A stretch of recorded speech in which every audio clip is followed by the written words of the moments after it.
kita diminta untuk mencari dan memikirkan perkara-perkara yang di atas, bukan yang di bumi. Yesus, namanya disebutkan ajaib, penasehat kita. Yesus, Allah yang perkasa, Bapa yang kekal, Raja damai. Yesus.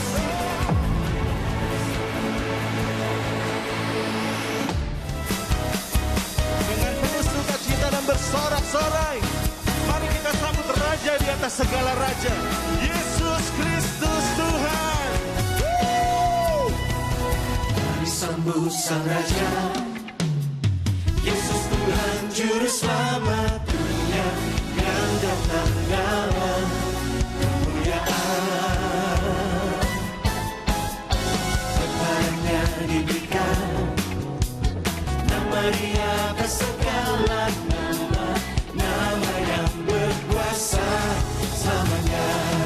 Hanya nama Yesus, Yesus, namanya disebutkan ajaib, penasehat kita. Yesus, Allah yang perkasa, Bapa yang kekal, Raja damai. Yesus, namanya disebutkan ajaib, penasehat kita. Yesus, Allah yang perkasa, Bapa yang kekal, Raja damai. Bapa yang kekal, Raja damai. Memenang.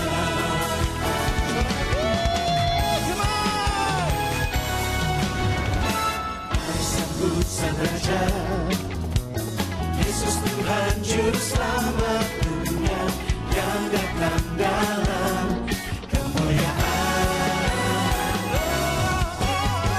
Kepadanya diberikan nama di atas segala nama, nama yang berkuasa selamanya.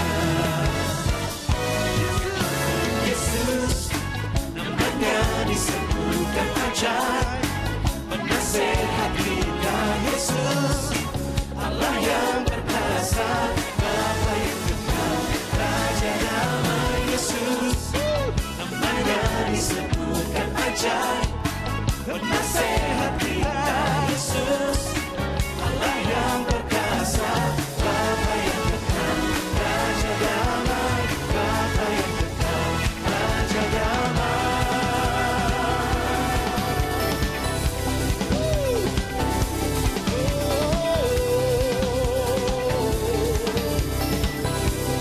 Satu-satunya Tuhan yang layak dipuji, disembah dan ditinggikan, hanya Engkau Tuhan Yesus.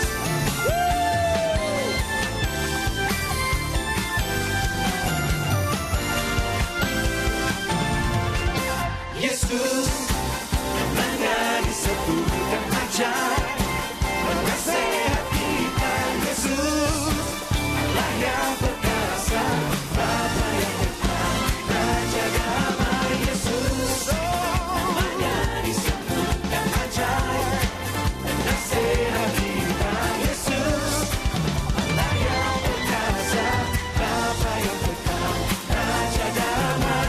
Bapa yang kekal, Raja damai. Bapa yang kekal, Raja damai. Pemenang,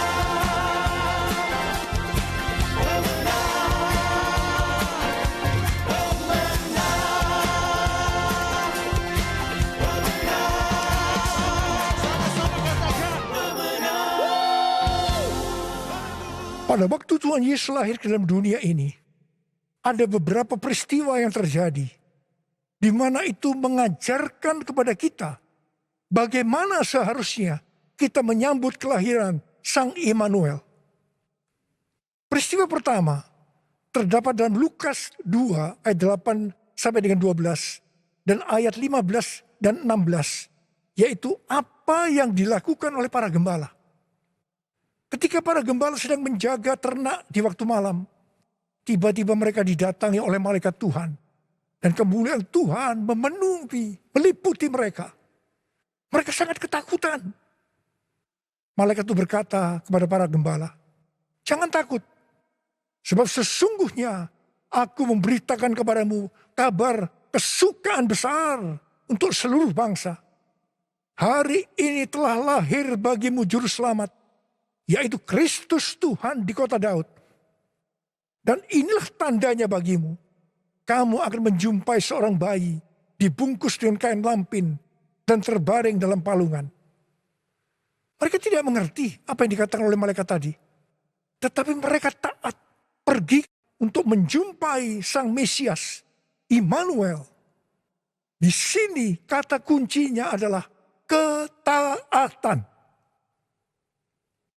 Peristiwa kedua terdapat dalam Lukas 2 ayat 13 dan 14. Yaitu adanya nyanyian para malaikat dan banyak bala tentara surgawi yang memuji Allah. Kemuliaan bagi Allah di tempat yang maha tinggi. Dan damai sejahtera di bumi di antara manusia yang berkenan kepadanya.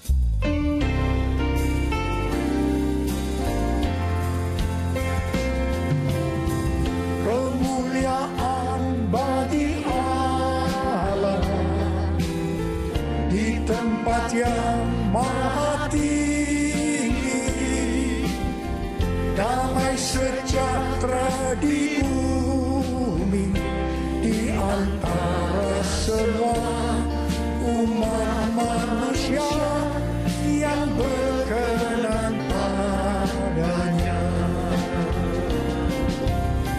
Kemuliaan bagi Allah di tempat yang maha tinggi, damai sejahtera di bumi di antara semua umat manusia yang berkenan padanya. Di antara semua umat manusia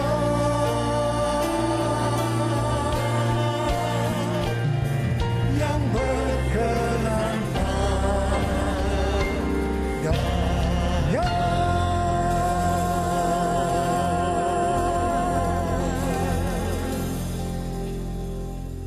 Di sini kata kuncinya adalah doa, pujian, dan penyembahan bersama-sama dalam unity siang dan malam.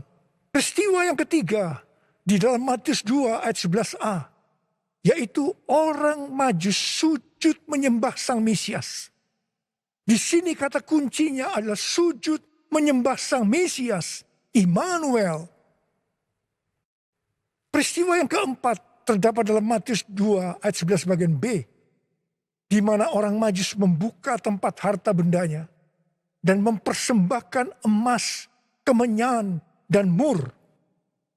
Di sini kata kuncinya adalah mempersembahkan emas, kemenyan, dan mur. Natal berbicara tentang kedatangan Tuhan Yesus yang pertama ke dalam dunia ini.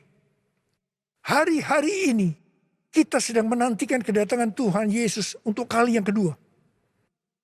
Kalau pada waktu menyambut kedatangan Tuhan Yesus yang pertama, ada 4 hal yang dilakukan.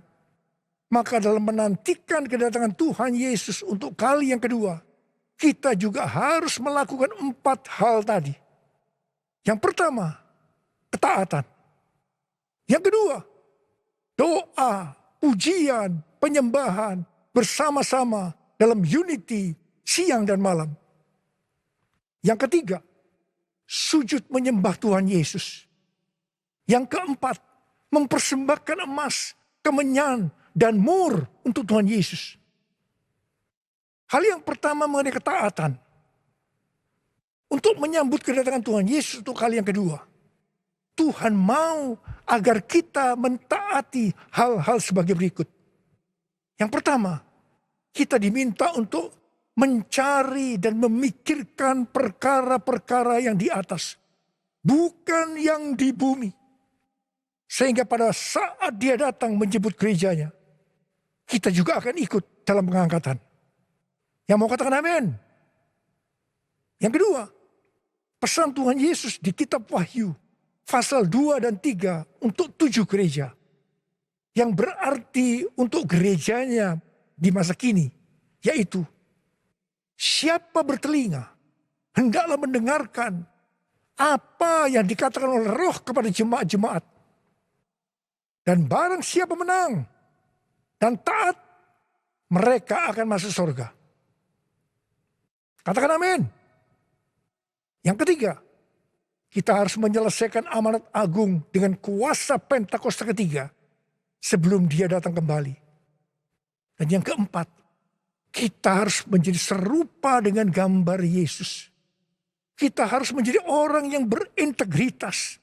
Hanya orang yang serupa dengan gambar Yesus yang akan ikut pengangkatan dan masuk surga.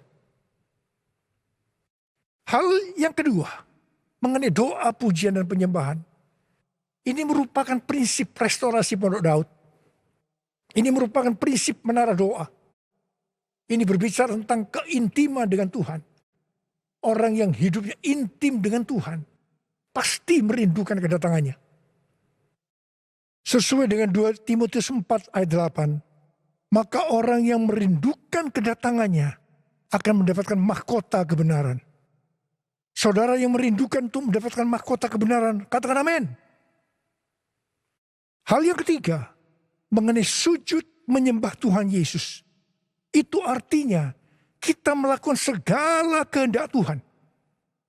Kisah Para Rasul 13 ayat 22 berkata bahwa tentang Daud, Allah telah mengatakan, aku telah mendapatkan Daud bin Isai, seorang yang berkenan di hatiku dan yang melakukan segala kehendakku.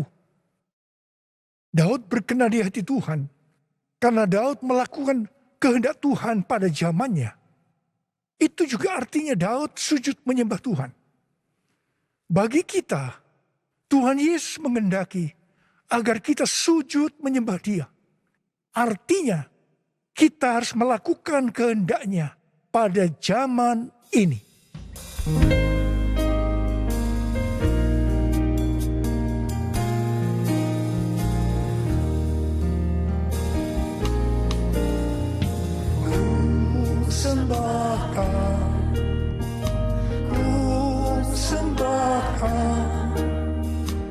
Engkau yang layak untuk ku sembah, ku sembahkan, ku sembahkan.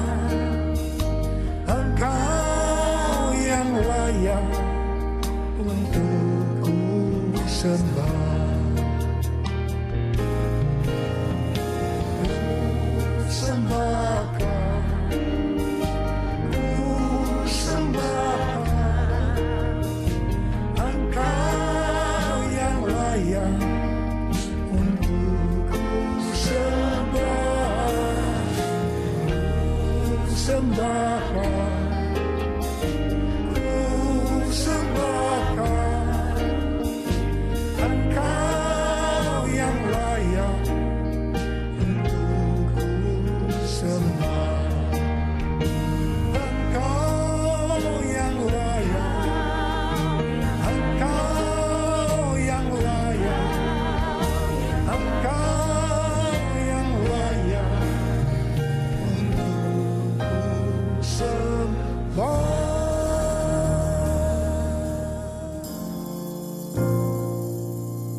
Yang keempat, mempersembahkan emas, kemenyan, dan mur. Sesuai dengan apa yang dituliskan dalam Alkitab, maka kita akan berbicara secara arti rohani. Emas berbicara tentang kekudusan atau kemurnian. Sikap, tindakan, dan ucapan kita harus kudus. Sebab tanpa kekudusan, kita tidak ada seorang pun yang akan melihat Tuhan. Ini artinya kita harus mempersembahkan hidup kita untuk terus-menerus diproses dan dikuduskan oleh Tuhan. Emas biasanya dikaitkan dengan kekayaan, kesuksesan, dan kekuasaan. Kebanyakan motivasi orang yang bekerja atau berusaha adalah untuk mendapatkan 3 hal ini untuk dirinya sendiri. Tetapi kita diminta untuk mempersembahkan semuanya itu untuk Tuhan. Sehingga kita tidak akan cinta uang. Kita tidak akan sombong. Dan tetap mengasihi manusia seperti mengasihi dirinya sendiri. Emas juga berbicara tentang sesuatu yang mahal harganya. Seperti Tuhan meminta Ishak yang sangat mahal harganya bagi Abraham. Demikian juga Tuhan meminta sesuatu yang mahal bagi kita untuk dipersembahkan kepada Tuhan. Mungkin itu uang, mungkin waktu, mungkin harga diri.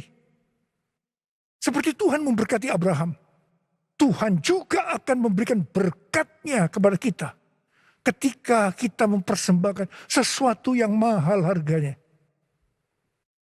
Kemenyan berbicara tentang korban. Sesuai dengan Roma 12 ayat 1, kita diminta untuk mempersembahkan tubuh ini sebagai korban yang hidup, kudus, dan berkenan kepada Tuhan. Itu adalah ibadah kita yang sejati. Kemenyan berbicara tentang persembahan yang menyenangkan hatinya Tuhan. Kalau kita melakukan segala kehendak Tuhan pada zaman ini, pasti itu menyenangkan hatinya Tuhan. Mur berasal dari bahasa Ibrani mor dan bahasa Yunani smurna yang artinya pahit. Ibrani 12 ayat 15 berkata, jagalah supaya jangan ada seorang pun menjauhkan diri dari kasih karunia Allah, agar jangan tumbuh akar yang pahit yang menimbulkan kerusuhan dan mencemarkan banyak orang. Ingat, jangan sampai mempunyai akar pahit.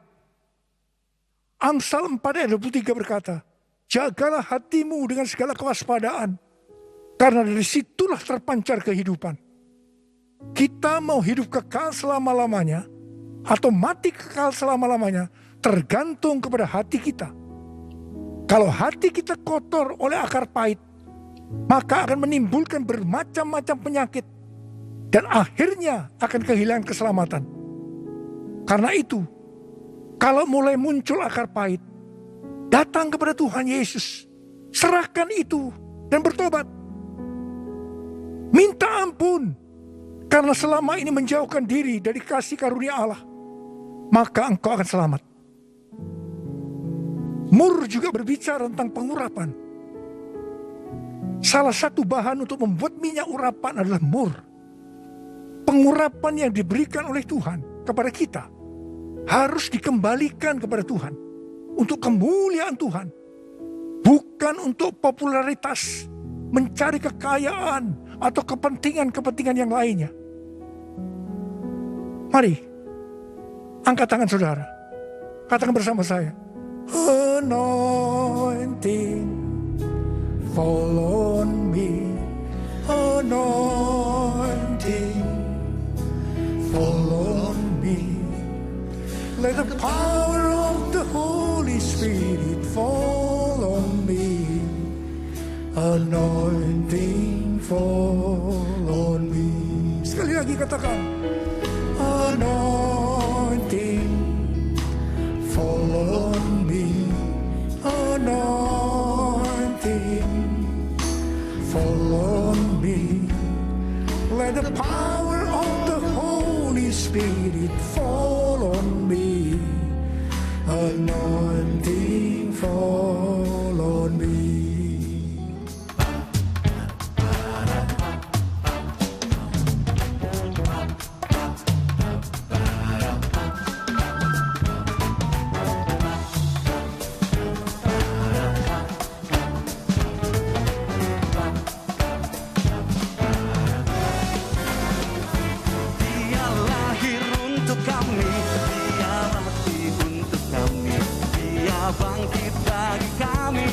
semua. Dia itu Tuhan kami, Dia itu Allah kami, Dia Raja di atas segala raja. Dia lahir untuk kami, Dia mati untuk kami, Dia bangkit bagi kami semua. Dia itu Tuhan kami, Dia itu Allah kami, Dia Raja di atas segala raja. Dia itu firman Allah yang turun ke bumi, yang jadi sama dengan manusia. Dia Yesus obat kami, Dia Yesus Tuhan kami, Sang Penebus Juru Selamat dunia. Mari menari bersama-sama, gerakan kaki saudara.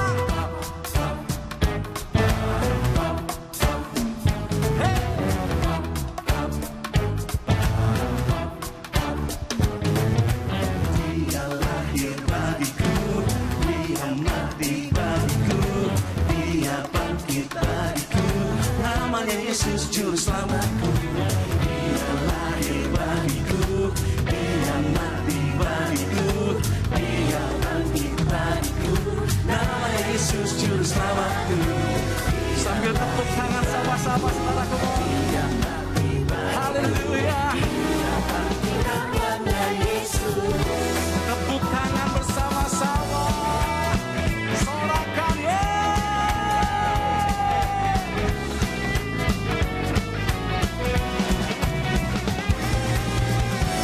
Dia Yesus Juru Selamat kita, katakan amin. Sang Penebus dunia ini, haleluya. Dia lahir untuk kami, Dia mati untuk kami, Dia bangkit bagi kami semua.